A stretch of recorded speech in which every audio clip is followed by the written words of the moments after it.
How best to say this? Understand that I'm not the kind of person to sit in front of a microphone and believe that what I think will have any profound meaning to your lives. But you see, although what I have to say may upset a few of you, a few months ago I had one of those life-changing moments that forced me to realize that I've made a lot of stupid mistakes in my life. And you know what they say, make films about what you know.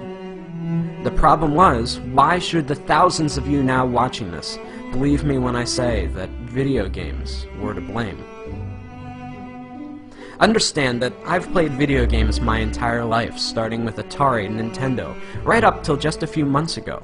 Over the years, I could only calculate that I've lost thousands of dollars and tens of thousands of hours of my life to them. But when I considered their effect on my life, I had to face the fact that years of gaming had not made me smarter, and button mashing had not improved my reflexes. I was not a kung fu master, I couldn't properly swing a sword, and in a zombie apocalypse, I probably wouldn't last 5 minutes. We often forget that video games are entertainment. That means beyond making you feel good, they have no lasting value. Regardless of how important it may feel to you, there is no place on a resume for Xbox achievements. The real pain behind my years of video game addiction was that I never realized their true cost. Sure, it was just a few hours here or there, but over 3 decades, I'm not just sickened now by the amount of my life I've spent, but more so by all the important stuff that I willingly pushed aside to make time for games. For the sake of entertainment, I was willing to give up sleep, health, and ambition. For what? We fool ourselves into thinking that virtual achievements and virtual friends are adequate substitutes for real-life ones. To be blunt, video gamers seem to be fine giving up their real lives for simulated ones, full of depression and loneliness. I now know the true cost of gaming are all those lost years that I could have spent with friends, creating art, or being a better husband. 3 months ago, I had to face the facts that I was alone, overweight, and divorced. If there's a moral to this lecture, it's that as much as we may want one, life does not have continuous.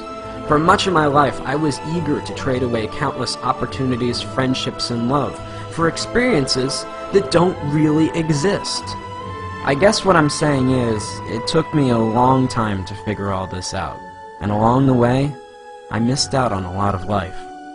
At the risk of sounding like an after-school special, don't allow something as stupid as video games consume the best years of your life at the expense of all the greatness you could achieve. Consider this my promise.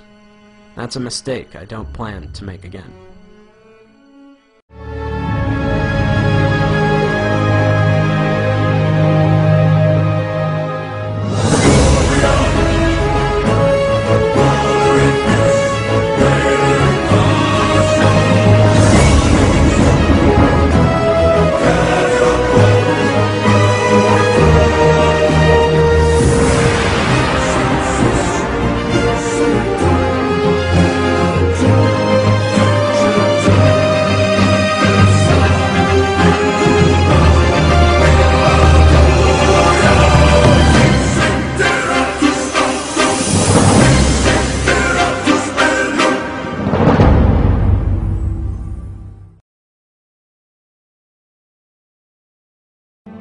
Now, I know a lot of you are going to be angry or confused over the things that I'm saying.